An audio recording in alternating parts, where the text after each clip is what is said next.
За бүгдэнд нь өдрийн хүргэе. За миний заах хичээл бол өнөөдөр Монгол бичгээр хурдан шударга уншиж сурах гэсэн хичээл байгаа. За хичээлийн зорилго зорилт. За хичээлийн зорилго дээр бол бид өдөр тутамдаа уншлагын дадлага хийж хурдан уншиж сурах зорилго тавьсан. За үүний хүрээнд зорилт тавьсан нь бол өдөр тутамдаа уншлагын алхам гаргаад багаар хурдан уншиж сурах гэсэн зорилго тавьсан байгаа. За ингээд тэр алхамтай ажиллая. За хурдан уншиж сурахын тулд хэдэн алхмыг тогтоосон байгаа. За энэ алхмууд маань юу болж байгаа вэ гэхээр эхний ээлжинд үсгээ тогтоох гэж байна. За мэдээж уншихын тулд бид мэдээж эхлээд үсгээ тогтоох шаардлага гарна. За ийм учраас эхний ээлжинд үсгээ маш сайн тогтоох хэрэгтэй. За дараагийн ээлж нь бол үг үсгээ маш сайн давтах. За өдөрт нэг 30-аас 40 минут орчмыг өөрийнхөө мэдлэгтэй зарцуулаад давтлах хийх хэрэгтэй гэсэн юм алхмыг гаргасан байна. За мөн дээрэс нь их хургуулах гэж байна.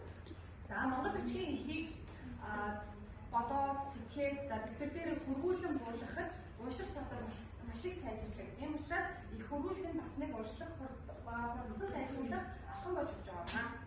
За дараагийн за жижиг ихээс эхлэн унших гэж байна. За алхам зүйлийг эхлэхдээ бид жижигээс эхлэх хэрэгтэй.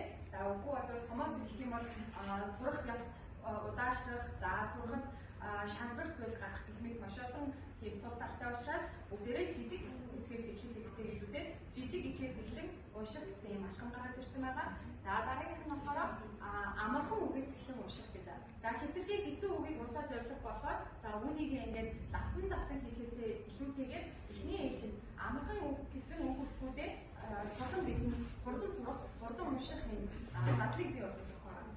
За дараагийнх нь болохоор хургуулсан унших гэж байна. За одоо ингээд уншиж байгаа зүйлээ нэг бол хургуулж бичээд тийм ээ эсвэл давтан уншиж үзээд ингээд хургуулсан унших юм бол бид хурдан унших болно.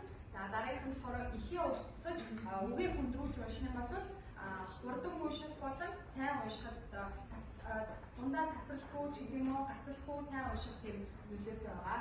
За тэгэхээр алхмуудыг гаргасан байна. За одоо хэдүүлээ нэгэн зэрэг чангаар энэ бэлтгэсэн жижиг ихийг уншаад үзье. Монгол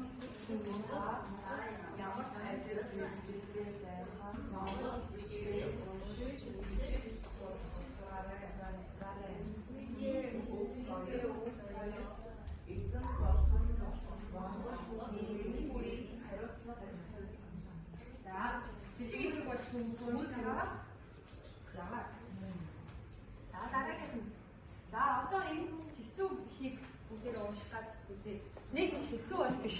Гэтэ ер нь бол түрүүнийхээс танихаас жоохон бат зэрэг хэцүү.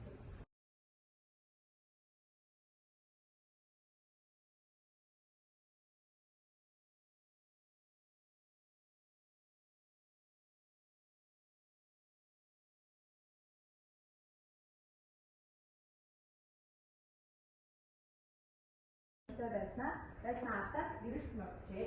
Ингээд одоогийн Норон гол аймгийн манд тусмын нөхөд болсод 18 бог нуулын хав газар голын бараа харж яваад 2 минут харах гэсэн нэг уул хасгал байхаар сэт харваж за түрүүний сэт гэж уншаад байсан сэт юм биш үү за харваж онь гаргасан гэдэг. За өн гэж уншижсэн нь онь юм байна. За бог нуулын доод ёроол болно юм байна. За ёроол дах дэсэг тал газар багсан овон товон уул толгойг чинсийн онь гаргаж харуулхад бутарсан шороо гэж ярьдаг юм. Тэгсэн Чингис хааны 2 морь богд уулын ард ирж нутагшил байсныг олж аваачаад тэмдэг газрыг 2 морийн нэрээр загал хууруулж нэрлэх болсон ажээ. Монгол Улсын амт болон дэж 1978 онд.